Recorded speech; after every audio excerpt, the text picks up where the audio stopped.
नमस्कार मित्रों, स्वागत है आपका हमारे चैनल कथा आरती संग्रह में। आज हम आपके समक्ष नवरात्रि के चौथे दिन मां कुष्मांडा की कथा प्रस्तुत करने जा रहे हैं।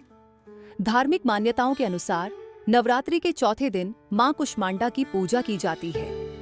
मां कुष्मांडा की सच्चे मन से पूजा करने पर साधक के जीवन से दुख और कष्ट दूर हो जाते हैं। ऐसा कहा जाता है कि उनकी कृपा से रुके हुए कार्य भी शीघ्र पूरे हो जाते हैं और जीवन में सकारात्मक ऊर्जा का संचार होता है। मां कुष्मांडा का नाम इसलिए पड़ा क्योंकि उनकी मुस्कान कुष्मंड से ही संपूर्ण ब्रह्मांड की रचना हुई थी। नवरात्रि के इस दिन व्रत रखने वाले भक्त विशेष रूप से मां कुष्मांडा की कथा का पाठ करते हैं। चौथे दिन की पूजा में मंत्र, कथा श्रवण और दीप जलाने का विशेष महत्व होता है। आपको बता दें कि कुष्मांडा एक संस्कृत शब्द है जिसका अर्थ है कुम्हड़ा यानी पेठा की बलि देना।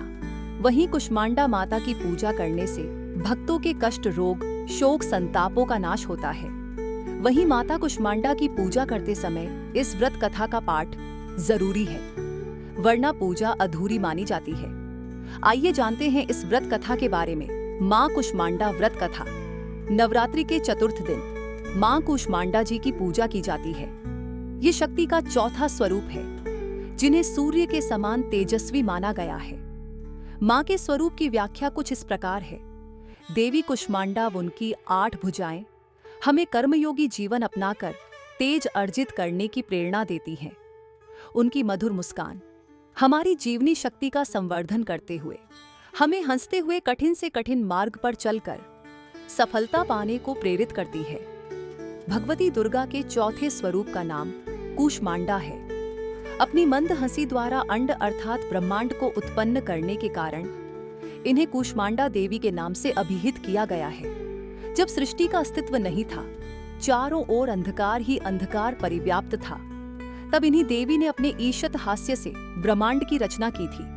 अतः यही सृष्टि की आदि स्वरूपा, आदि शक्ति है। इनकी 8 भुजाएं हैं। इनके 7 हाथों में क्रमशः कमंडल, धनुष बाण, कमल पुष्प, अमृतपूर्ण कलश, चक्र तथा गदा है। 8वें हाथ में सभी सिद्धियों और निधियों को देने वाली जपमाला है। एक पौराणिक कथा के अनुसार ऐसा कहा जाता है कि जब सृष्टि का अस्तित्व नहीं था, तब इन्हीं देवी ने ब्रह्मांड की रचना की थी। ये ही सृष्टि की आदि स्वरूपा, आदि शक्ति है। इनका निवास सूर्य मंडल के भीतर के लोक में है। वहां निवास कर सकने की क्षमता और शक्ति केवल इन्हीं में है। इनके शरीर की कांति और प्रभा भी सूर्य के समान ही दैदीप्यमान है। मां कूष्मांडा की उपासना से भक्तों के समस्त रोग शोक मिट जाते हैं। मां कूष्मांडा अत्यल्प सेवा और भक्ति से प्रसन्न होने वाली है। इनका वाहन सिंह है। नवरात्र पूजन के चौथे दिन कूष्मांडा देवी के स्वरूप की ही उपासना की जाती है। इस दिन मां कूष्मांडा की उपासना से आयु, यश, बल और स्वास्थ्य में वृद्धि होती है। मां की पूजा से भक्तों को स्वास्थ्य, समृद्धि और सकारात्मक ऊर्जा प्राप्त होती है।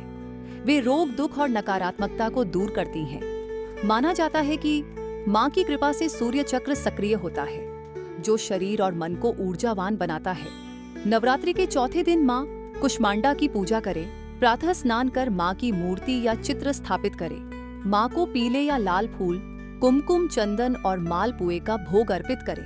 मंत्र एयुम देवी कुष्मांडाय नमः का 108 बार जाप करें। दुर्गा सप्तशती का पाठ करें और मां की आरती उतारें। मां कूष्मांडा की भक्ति से जीवन में सुख, शांति और समृद्धि आती है। तो दोस्तों, ये थी मां कूष्मांडा की पावन कथा। आशा है आपको मां की महिमा और उनकी शक्ति का ये वर्णन पसंद आया होगा। मां कूष्मांडा आप सभी के जीवन को अपनी दिव्य ऊर्जा से रोशन करें। अगर आपको ये वीडियो अच्छा लगा तो लाइक करें, अपने दोस्तों और परिवार के साथ शेयर करें और हमारे चैनल को सब्सक्राइब करना न भूलें। जय माता दी।